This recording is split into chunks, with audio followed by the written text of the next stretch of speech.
আসসালামু আলাইকুম। জমে উঠেছে বিপিএল এর পয়েন্ট টেবিলের খেলা। ২০২৪ এবং ২৫ বিপিএল এ ৭ টি দল অংশগ্রহণ করে এবং সেখান থেকে ৪ টি দল কিন্তু পরবর্তী রাউন্ডে যাবে। তা আসুন এ সম্পর্কে একটু আলোচনা করি যে কোন ৪ টি দল পরবর্তী রাউন্ডে যেতে পারে।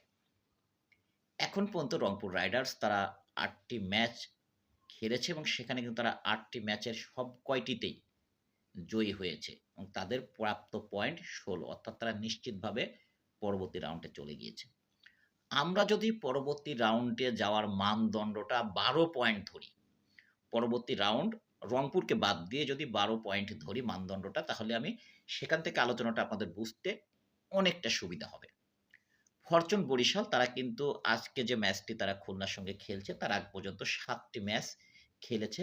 সেখান থেকে তারা ৫ টি ম্যাচ জয়ী হয়েছে। ৫ টি ম্যাচ জয়ী হয়ে তাদের মোট পয়েন্ট ১০। অর্থাৎ তাদের পরবর্তী রাউন্ডে উঠতে গেলে বাকি ৫ টি ম্যাচের ভিতরে একটি ম্যাচ জিতলেই কিন্তু পরবর্তী রাউন্ডে তারা যেতে পারবে। চিটাগাং কিংস তারা ৯ টি ম্যাচ অংশগ্রহণ করেছে। তাদের প্রাপ্ত পয়েন্ট এখন ১০। অর্থাৎ বাকি ৩ টি ম্যাচ থেকে তাদেরকে সর্বনিম্ন একটি ম্যাচ জিততে হবে। খুলনা টাইগার্স তারা আজকের ম্যাচ মুখোমুখি হওয়ার আগে ৭ টি ম্যাচ খেলেছে এবং তাদের প্রাপ্ত পয়েন্ট ৬। অর্থাৎ বাকি ৫ টি ম্যাচ থেকে কিন্তু তাদেরকে নিশ্চিতভাবে ৩ টি ম্যাচ জিততে হবে। রাজশাহী তাদের অবস্থান যেটি, তারা ৯ টি ম্যাচ মোকাবেলা করেছে এবং সেখানে তারা ৩ টি ম্যাচ জয়ের স্বাদ পেয়েছে, তাদের প্রাপ্ত পয়েন্ট ৬। অর্থাৎ বাকি ৩ টি ম্যাচের কিন্তু ৩ টিতেই তাদেরকে জয়লাভ করতে হবে। সিলেটে স্ট্রাইকার্সের কথা যদি আমরা আসি, তাহলে তারা ৮ ম্যাচে তাদের প্রাপ্ত পয়েন্ট ৪। অর্থাৎ বাকি যে ৪ টি ম্যাচ আছে তাদেরও কিন্তু ৪ টিতে জয়লাভ করতে হবে।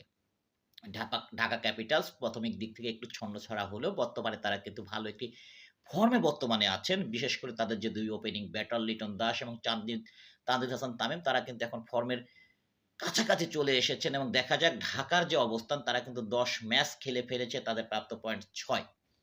ঢাকার ২ টি ম্যাচ বাকি আছে। ২ টি ম্যাচ যদি তারা জিতে তাহলে তাদের পয়েন্ট দাঁড়াবে ১০। সেক্ষেত্রে অনেক যদি কিন্তুর মোকাবেলা তাদের করতে হবে পরবর্তী রাউন্ডে যেয়ে। আমার এই বিশ্লেষণের চূড়ান্ত যেটা ফলাফল, আমি ব্যক্তিগতভাবে মনে করছি রংপুর আপনার উঠে গেছে ২য় রাউন্ডে। ফরচুন বরিশাল তাদের সম্ভাবনা 90%, চিটাগাং এবং খুলনা যদি অপ্রত্যাশিতভাবে বড় ধরনের কোনো চমক কেউ দেখিয়ে সব কয়টি ম্যাচে জিতে গেল, বড় ব্যবধানে জিতে গেল, এটি যদি না হয় তবে আমার যে প্রেডিকশন সেটির কিন্তু হেরফের হওয়ার কথা না। এই মোটামুটি আজকের পয়েন্ট টেবিল সম্পর্কে আপনাদের সামনে একটু বিশ্লেষণ করলাম। এখন আজকে যে ২ টি ম্যাচ অনুষ্ঠিত হয়েছে ইতিমধ্যে আপনারা ঢাকা ক্যাপিটালস এবং চট্টগ্রাম কিংসের ফলাফল কিন্তু আপনারা পেয়ে গিয়েছেন। সেখানে ঢাকা ক্যাপিটালস কিন্তু চট্টগ্রাম কিংসকে পরাজিত করেছে। বড় একটি ব্যবধানে পরাজিত করেছে। দলের উল্লেখযোগ্য ঢাকা ক্যাপিটালসের তানজিদ হাসান তামিম, বাংলাদেশ জাতীয় দলের এই ওপেনার, তিনি কিন্তু ৫৪ বলে ৯০ রানের দুরন্ত একটি ইনিংস খেলেছেন। খেলে তার দলকে জয়ে সহায়তা করেছেন এবং ঢাকাকে ৩য় জয়ের স্বাদ কিন্তু এনে দিয়েছেন। বর্তমানে যে ম্যাচটি চলমান, খুলনা টাইগার্স এবং ফরচুন বরিশাল, সেখানে একসময় কিন্তু ফরচুন বরিশালের টপ অর্ডার একেবারে ভেঙে গুড়ে গিয়েছিল। আজকে কিন্তু ওপেনিংয়ে পরিবর্তন এসেছে। তাহিদ হৃদয়কে ওপেনিং ব্যাটার হিসেবে নামিয়েছে ফরচুন বরিশাল তামিম ইকবালের সঙ্গী হিসাবে।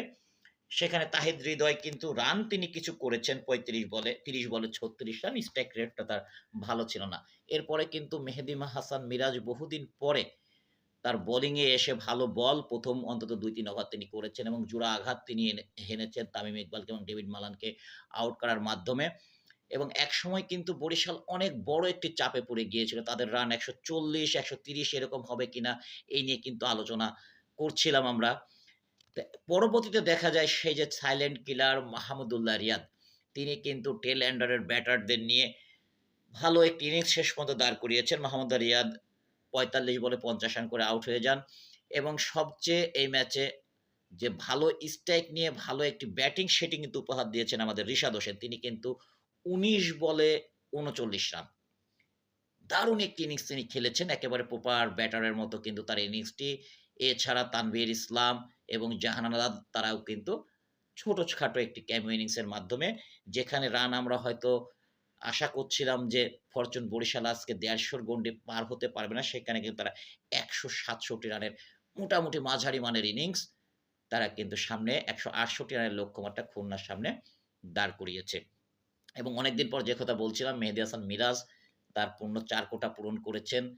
৪ ওভারের কোটা পূরণ করেছেন। সেখানে কিন্তু তিনি ১ম দিকে খুব ভালো বল করেছিলেন। পরবর্তীতে যদিও একটি খরুচে তিনি হয়েছেন ৪ ওভারে শেষ পর্যন্ত ৩৫ রান দিয়ে তিনি ৩ টি উইকেট লাভ করেছেন। এবং সবচেয়ে খুলনার যে আশ্চর্যের বিষয়টি যে তারা ৮ম ম্যাচ, ৯ম ম্যাচ খেলতে যাচ্ছে।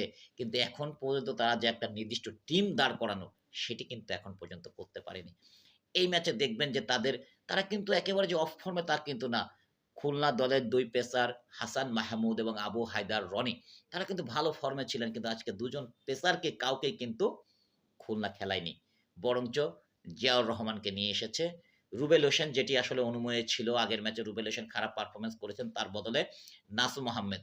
কিন্তু এখন পর্যন্ত মাহমুদুল হাসান জয় ওপেনিং ব্যাটার, নাঈম শেখ, আফিফ হোসেন গত ম্যাচে রান করেছেন। নাঈম শেখ গত ম্যাচে ধুঁকতে কিছু রান করেছেন। তাদের জায়গাগুলোতে যে মাহমুদুল হাসান জয়কে ইনক্লুড করা সেটি কিন্তু এখন পর্যন্ত খুলনা ম্যানেজমেন্ট করেনি।